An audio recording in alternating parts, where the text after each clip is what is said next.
for joining us for Frenchie's story time. We'll be reading The Ickabog by J.K. Rowling. We're reading Chapter 4, The Quiet House. To check out the first 3 chapters, please go back and see our other videos, which I will have posted, and continue watching to follow along for the following chapters. Chapter 4, The Quiet House. Mrs. Dovetail was buried in the graveyard in the city within the city, where generations of royal servants lay. Daisy and her father stood hand in hand, looking down at the grave for a long time. Bert kept looking back at Daisy as his tearful mother and grim-faced father led him slowly away.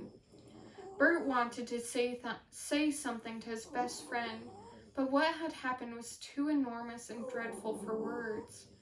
Bert could hardly bear to imagine how he'd feel if his mother had disappeared forever in the cold, hard earth. When all their friends had gone, Mr. Dovetail moved the purple wreath sent by the king away from Mrs. Dovetail's headstone and put in its place the small bunch of snowdrops that Daisy had collected that morning. Then the 2 Dovetails walked slowly home to a house they knew would never be the same again. A week after the funeral, the king rode out of the palace with the royal guard to go hunting. As usual, everyone along his route came rushing out into their gardens to bow, curtsy, and cheer. As the king bowed and waved back, he noticed that the front gate of one cottage remained empty.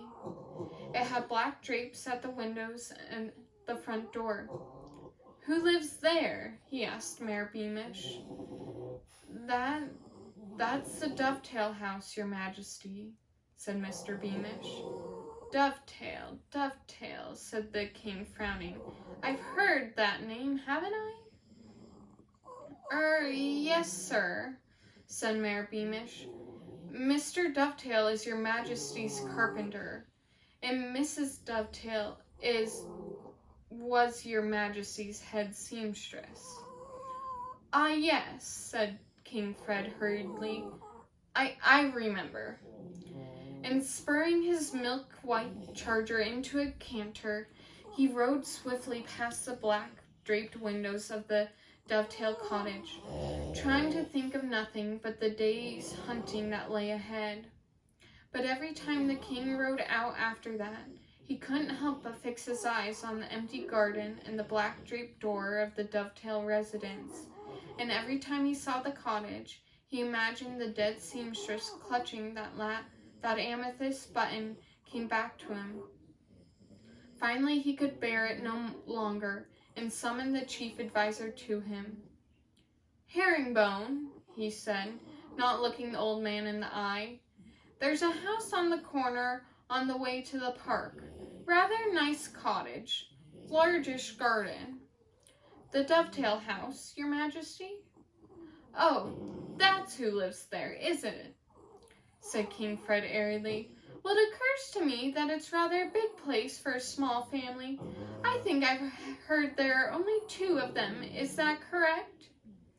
"Perfectly correct, Your Majesty. Just 2, since the mother—" "It doesn't really seem fair, Herringbone," said King Fred said loudly, "for that nice spacious cottage to be given to only 2 people, when there are families of 5 or 6, I believe, who'd be happy with a little more room." "You'd like me to move the Dovetails, Your Majesty?" "Yes, I think so," said King Fred, pretending to be very interested in the tip of his satin shoe. "Very well, Your Majesty," said the chief advisor with a deep bow.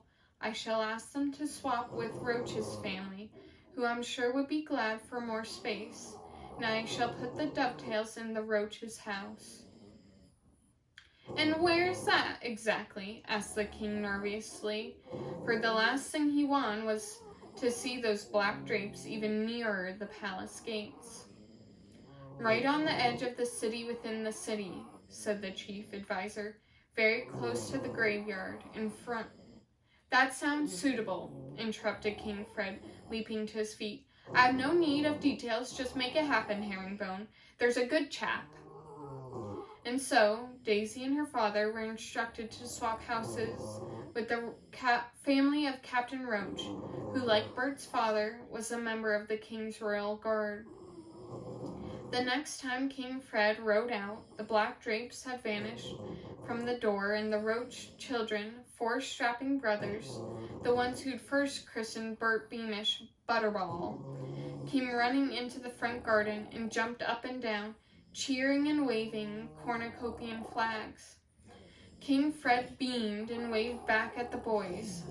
Weeks passed, and King Fred forgot all about the dovetails and was happy again.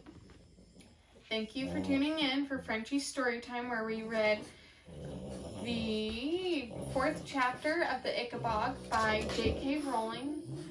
Please don't forget to subscribe to our YouTube channel, Créme de la Crème French Bulldogs, and check us out on Facebook and Instagram at Créme de la Crème Frenchies. Have a great week.